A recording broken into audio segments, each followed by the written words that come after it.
We continue with equilibrium level of real national output. In the last class, we talked about different changes that could happen to the AD, to the aggregate demand curve and the short-run aggregate supply curve. So there could be changes. The aggregate demand curve might increase, the aggregate demand curve might fall. The aggregate supply curve might rise or might increase or fall. So today we want to start with talking about an increase in the aggregate demand curve. So when there's an increase in the aggregate demand curve, it means the aggregate demand curve or the AD curve will shift rightward from AD1 to AD2. So what are the reasons why our aggregate demand curve will shift from AD1 to AD2?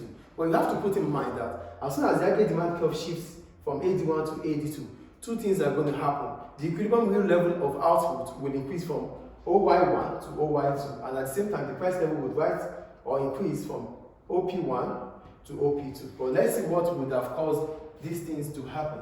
So aggregate demand, the AD is made up of consumption, investment, government spending, and export minus import, which is net export.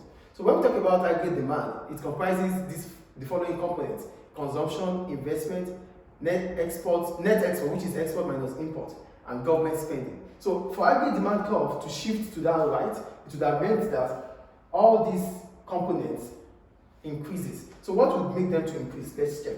Causes of aggregate demand shifting to the right. One, a fall in interest rate.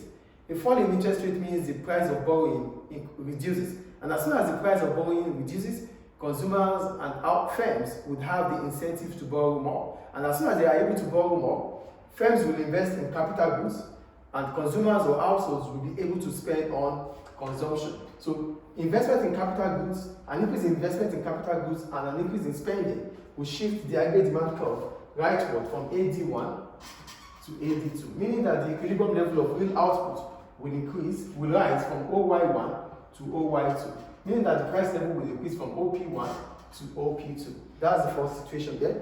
The second one is a fall in the exchange rate. A fall in the exchange rate makes the price of exports to become cheaper. That means the economy becomes internationally competitive. And as soon as that happens, exports will increase, imports will fall. And if export increases, the aggregate demand curve will shift rightward from AD1 to AD2, meaning that the equilibrium level of real output will increase from OY1 to OY2, meaning the price level will also increase from OP1 to OP2. The third reason why we could have a rightward shift in our aggregate demand curve is a lowering of income tax.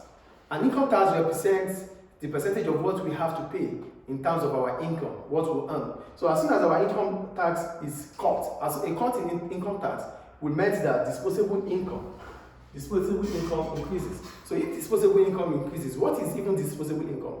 Disposable income is that amount of money that we can either spend or save. So if our disposable income increases, it means consumer spending would increase. So if consumer spending increases, the aggregate demand curve will shift rightward from AD1 to AD2, meaning that the new level of output will increase from OY1 to OY2. Then the price level would rise from OP1 to OP2. So that's all about reasons why we could have a rightward shift in our aggregate demand curve. And put it in mind that a rightward shift in the aggregate demand curve will increase the output level from OY1 to OY2, and at the same time, the price level would also rise from OP1 to OP2. Then we go to a fall in the short-run aggregate supply. A fall in the short-run aggregate supply will mean that our aggregate supply curve will shift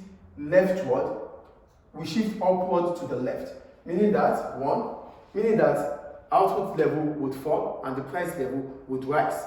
So let's see what would have caused, or what are the reasons why we have a fall in the short-run aggregate supply. Number one, high wages for workers. I wrote, where price is constant, high wages become a disincentive for firms to employ more workers. As a result, output will likely fall. As soon as wages increases for workers, firms will not have that motive or incentive to employ more workers. And if they are unable to do that, that means output within the economy would fall. And if output falls within the economy, it means the short-run aggregate supply curve would have shifted upward to the left from SRAS1 to SRAS2, meaning that the equilibrium real level of output would have fallen from OY1 to OY2,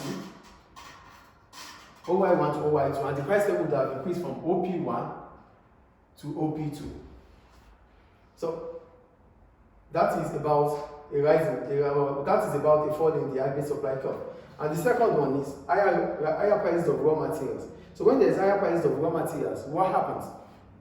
the cost of production increases, and as soon as the cost of production increases, firms will not have the incentive to increase their output. As a result, the short-term aggregate supply curve will shift leftward again to upward to the left from SRAS1 to SRAS2, meaning that the equilibrium level of real output will reduce from OY1 to OY2, and at the same time, the price level would rise from OP1 to OP2. And the third one is higher price of raw materials. And higher price of raw materials would mean that the cost of production is also increasing. And if the cost of production increases for firms, they do not have the incentive to produce more because price level would rise, and consumers will not always want to buy when the price is high. So which means the short-term aggregate supply curve will shift leftward from SRAS1 to SRAS2, and at the same time, the real level of output will shift leftward from Y1 to Y2, meaning that the price level would increase from OP1 to OP2. And the last reason why we could have a fall in the short-term aggregate supply curve is that there could be an increase in taxation. An increase in taxation means that spending would fall, consumption would fall. So firms do not have that incentive. The cost of production would have increased. And if the cost of production increases because of taxation, profit level would fall for firms. As a result, they won't have the incentive to produce more, because at that point in time, they might not be able to increase their prices. So if cost of production, if taxes increases, profits of firms would reduce, meaning that firms will not have the incentive to continue producing further. As a result of that, the short-term aggregate supply curve will shift leftward from SRAS1 to SRAS2, meaning that the real equilibrium output level will fall from OY1 to OY2, and the price level will increase from OP1 to OP2. So, in summary, an increase in aggregate demand curve and a fall in the short-term aggregate supply curve will increase the price level within the economy from P1 to P2, either for a rise in aggregate demand or a fall in short-term aggregate supply. So an increase in aggregate demand curve will increase the price level. A fall in short-term aggregate supply will also increase the price level. So this is all about equilibrium mean level of national output for increase in aggregate demand and a fall in the short-term aggregate supply. Thank you. In the next class, we're going to talk about a fall in the aggregate demand curve and the rise in the short-term aggregate supply curve. That will be in the next class. Thank you.